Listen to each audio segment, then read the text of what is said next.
Ungqongqoshe Mbalula unxuse abashayeli ukuthi basebenzise lesikhathi seluliwe ngoba ngeke saphinde selulwe. We urge all the motorists to come forward and renew their driver's licenses because this will not go on forever.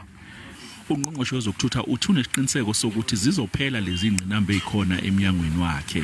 I'm confident that with my team we will get to a better solution for the country, and this is giving us sleepless nights, and we're working very hard to ensure that everybody, it's not like I know at some point I said this is a cut-off date, but we monitor the situation closely and we see. Ubesedalula izindaba ezimnandi kubashayeli bezimoto abanamakhadi okushayela asephelelwe yisikhathi.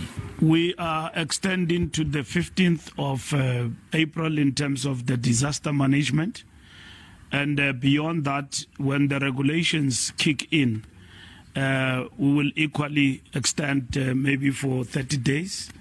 And all in all, we're looking at the timeline of June. Ukuzama ukusheshisa uhlelo lokuvuselelwa kwezincwadi zokushayela ikhungo zizovulwa ngisho nangomgqibelo manje. All our DLTCs throughout the country will be open every day and on Saturdays up until 2 o'clock. Uthi ke yena nethimba lakhe benza konke okusemandleni ukubhekana nalokho kubambezeleka okukhona. We're putting all measures in place to be able to deal with the backlog that has been there as a result of the lockdown, and we have gotten support from COCTA in terms of the new regulations, and as well as in terms of disaster management. Abantu ke abayinganxanye bengewona amanzi kukhona abakhalayo ngokwelulwa kwalomnqalajuqu njengoba inhlangano yeAutomobile Association ithi mancane kakhulu amasonto amabili okwelulwe ngawo umnqalajuqu. Mbalula utshele abezindaba ukuthi sehlile isibalo salabo okumele banikezwe amakhadi okushayela sisuka ku1.1 million siya ku522,839.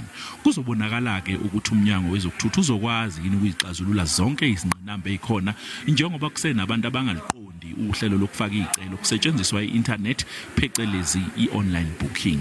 Ngingukhalvin Mbalula kwezindaba ze-SABC.